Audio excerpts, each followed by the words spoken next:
السلام عليكم سلميات، إن شاء الله تكونوا بخير على خير. مرحبا بكم في إبيزود جديدة من بودكاست نعمة الوعي. في الحلقة اللي قبل من هذه كنا دوينا على أن كل واحد فينا مميز، وكانت دعوة باش نتعرفوا على راسنا مزيان وعلى الهوية ديالنا والمكنونات ديال النفس ديالنا. نتمنى أن كل واحد فيكم يقدر يجلس مع راسو ويسول راسو الأسئلة اللي كنا ذكرنا. وفي الحلقة ديال اليوم غندويو على أكبر عدو ما كيخليناش نعيشو الهوية ديالنا، كنبقاو نقلبو على شي حاجة ما كتشبهش لينا. الموضوع ديال اليوم هو المقارنة. اليوم غنفهمو علاش المقارنة ماشي غير كتحسك بالإحباط، بل هي خطيئة في حق راسك. وككل بودكاست الانطلاقة غتكون من قوانين الكون في الفيزيك والشيمي، واللي في الأصل هي تجسيد لصنع الله في الخلق ديالو. فمن منظور الفيزياء كاين ما يسمى الإطار المرجعي frame of reference، اللي كيخلينا استحالة نقيسو السرعة ديال شي جسم أو الطاقة ديالو بلا ما نحدو إطار مرجعي ليه. مثلا كمفهوم عندنا طاقة الوضع اللي هي الانرجي بوتونسيال، كيقراوها التلاميذ ديال بروميير باك، اللي هي واحد الطاقة كتكون مخزونة في جسم معين فاش كيكون في وضعية معينة، يعني عندها علاقة بالوضعية ديال داك الجسم، وما كتبان هاد الطاقة حتى كيبدا يتحرك. تخيلوا معايا جوج ديال الناس، واحد نسميوه عمر، عنده كرة ديال الحديد وهو ساكن في ليطاج العاشر، ديزيام ايطاج من شي عمارة. وواحد آخر، شخص آخر نسميوه محسن، كاين في البروميير ايطاج من ديك العمارة وعنده نفس الكرة. إلا جاو بغاو يلوحو هاديك الكرة من الشرجم ديال الحديد، إلا سولنا الناس شكون في الكرات اللي عندها طاقة كبر، كاع الناس غيقولوا طبعا اللي في ديزيام ايطاج. وعلاش؟ حيت الارتفاع ديالها كبير، وإلا طاحت غدير كارثة. طبعا هذيك القدرة ديال أنها دير كارثة وهي مازال كاع ما طاحت هي اللي كنسميوها طاقة الوضع، وهي الطاقة اللي كتعطيها ليك البلاصة اللي انت واقف فيها حاليا. ولكن هنا كاين واحد البياج في الفيزيك، ضروري ما ندرجو المفهوم ديال الإطار المرجعي اللي هو كيحدد لينا مين كيبدا الحساب. فمثلا عمر اللي في الديزيام ايطاج لقى راسو تما، تخيلوا باللي هو كان في الأصل في الديزيام ايطاج وهز الكرة من فوق الطبلة ووقف بها في الشرجم. بالنسبة للإطار المرجعي اللي هو الطابق العاشر، فهو ما دار حتى مجهود. إلا دابا كندويو على الشخص نفسه، الكرة يلا هزها ب50 سنتيمتر تقريبا من نفس المستوى ديالو، يعني طاقة المجهود اللي بذل هي صفر تقريبا. أما محسن اللي في البروميير ايطاج فكان في السوسول تحت الأرض بثلاثة ديال الطبقات مثلا، وهز ديك الكرة على كتافو وطلع بيها في الدروج حتى وصل للبروميير ايطاج، وقف في الشرجم. فإلا جينا نحسبو الانرجي بوتونسيال، نورمالمون في الفيزيك راه هي او بي بي ايكالا ام فوا جي فوا اش، لا ماس الكتلة ديال الجسم في لانتنسيتي دو بوزونتور جي في داك الارتفاع، اللي هي الطاقة اللي تبنات قبل الكرة ديال محسن هي اللي عندها طاقة وضع حقيقية كبيرة بزاف. علاش ضروري خاصنا نستحضروا نقطة البداية في التحليل ديالنا الأمور. إلا درنا لا بروجيكسيون في الواقع ديالنا، هي فاش كنشوفوا شي شخص ناجح واصل لشي ايطاج عالي وكنقولوا واو، شوف هذاك شحال عنده ديال الطاقة وشحال عنده ديال النجاح وديال القوة و إتسيتيرا، وكنشوفوا راسنا باقين في الأرض وكنحسوا بالحقارة والإحباط. ففي الفيزيك هنا كتعطينا درس وكتقول لينا ما تحكمش على الطاقة ديال الجسم غير بفين واصل وفين كاين، ولكن نشوف نقطة البداية ديالو والإطار المرجعي ديالو. هداك اللي بان ليك الفوق يمكن لقى راسو تما، يمكن شي حد هزو حطو تما، يعني مثلا ورث شي ثروانيت، لقى شي ظروف واجدين، المهم كل واحد وشنو هو بصح في وضعية عالية، ولكن مجهوده الشخصي في بناء ديك الطاقة يقدر يكون صفر. بينما انت اللي في الأرض يمكن كنتي تحت الأرض في حفرة غارقة وحفرتي بيديك وطلعتي حتى وصلتي بعدا داك الفوق الارض. ففي الحقيقه الطاقه اللي بدلتي انت باش تطلع كبر بزاف من الطاقه ديال هداك اللي لقى راسو الفوق بلا مجهود. فما ديرش هاد الخطا وتظلم راسك في المقارنه، حيت باش المقارنه تكون في محلها وصحيحه خاص يكون عندنا نفس الظروف ونفس القدرات، وهادشي يستحيل. إلا عقلتو في الحلقه اللي قبل كنا قلنا ان كل واحد فينا عنده بصمه ديالو، وكل واحد فينا عنده داكشي ديالو الخاص به اللي كيميزو تماما كيف ما هو الحال حتى في عالم الذرات. لكل ذره والخاصيات ديالها. فمثلا البوتاسيوم اللي كنسامبوليزيوه بكا معروف انه الى تري اكتيف وكيتفاعل مع الماء بشكل مجهد بزاف، بحيث كيولد لينا طاقه وحراره في كيلكو سكوند.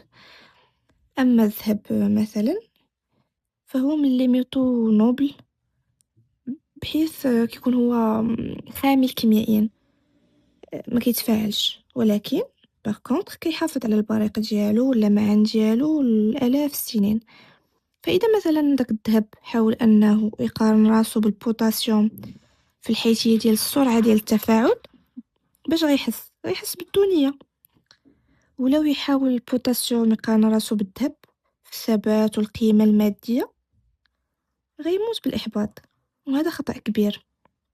بل كتر من هاد الشي كامل، هاد الديفو ديال المقارنه راه هي اصل كل الشرور، وهي اول خطيئه في الوجود. فمن الله امر ابليس بالسجود لادم، ابليس ما شافش الامر ديال الله اللي هو الاطار المرجعي الحقيقي ومش ركز على المقارنه. قال انا خير منه، خلقتني من نار وخلقته من طين. وهنا طاح ابليس في فخ المقارنه، وسحب ليه انه العنصر المادي اللي مخلوق منه هو اللي حسن، وقارن اساسا بين زوج حوايج اللي ما كيتقارنوش. فالمقارنه عموما كتخليك سوا تقول انا خير منه او لا تقول هو خير مني، وفي الحالتين غتكون خرجتي على الهويه ديالك اللي بغاها الله ليك، ودخلتي في صراع مع المشيئه ديال الله اللي وزع المقادير بحكمه لا يعلمها الا هو. وباش ما تطيحش في هاد الدوامه، ربي ما خلاناش بلاش، وعطانا واحد القانون ديال الحمايه الذاتيه اللي غيحميك من التشتت او الاحتراق النفسي البورن اوت. في سوره طه الايه 134 ربي كيقول ولا تمدن عينيك الى ما متعنا به ازواجا منهم زهرة الحياة الدنيا لنفتنهم فيه ورزق ربك خير وابقى. فالتفسير ديال هاد الآية كيتجاوز مجرد النهي عن الحسد، وإنما كنشوفه أنه منهج وقائي كامل لحماية الاستقرار النفسي. غنقسم هاد الآية ل4 ديال الأجزاء. في الجزء الأول ربي قال لا تمدن وماشي لا تنظر، ومد العين في اللغة العربية كيعني أنك كتخرج العين على المسار الطبيعي ديالها وتتبع شي حاجة بعيدة عليها بتركيز وإلحاف. فهنا فعليا كتكون درتي اول خطوه في طريق التشتت، حيت ما كتبقاش داير المطلوب منك واللي هو انك تركز على راسك انت وقدراتك انت ولي زوتي اللي عندك انت. من جهه تانية في الجزء الثاني من الايه ربي قال زهرة الحياه الدنيا. ربي يوصف داك الشيء الزوين اللي عند الاخرين بون فلور اللي كتبان لك زوينه، ولكن مش واش الجذور باينين ليك، واش الوقت اللي دارتو ديك الوردة باش تطلع وتبان شفتيه او درتيه في الحساب ديالك مثلا. الجواب غيكون لا.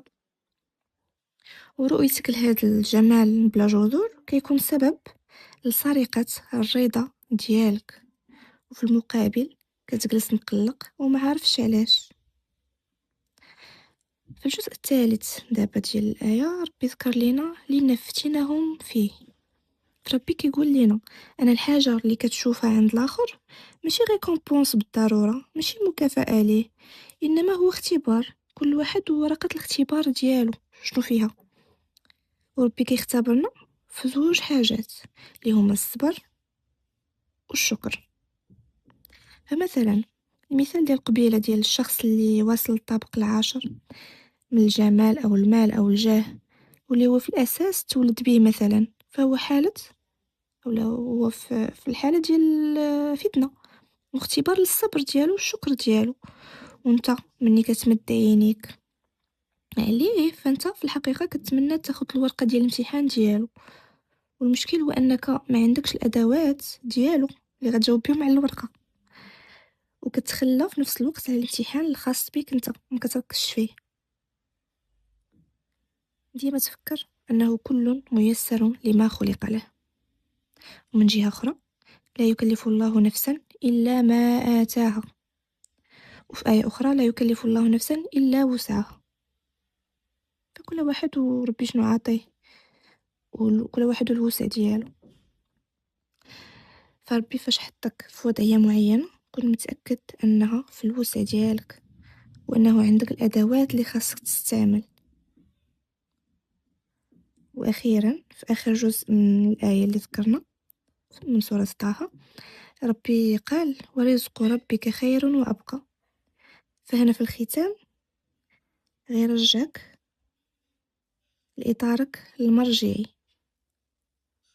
الرزق هنا ماشي مادي بالضرورة، إنما هو السكينة، هو الموهبة، الأصالة، الصلة بالله، واللي هو خير لأنه كيتناسب مع تكوينك انت.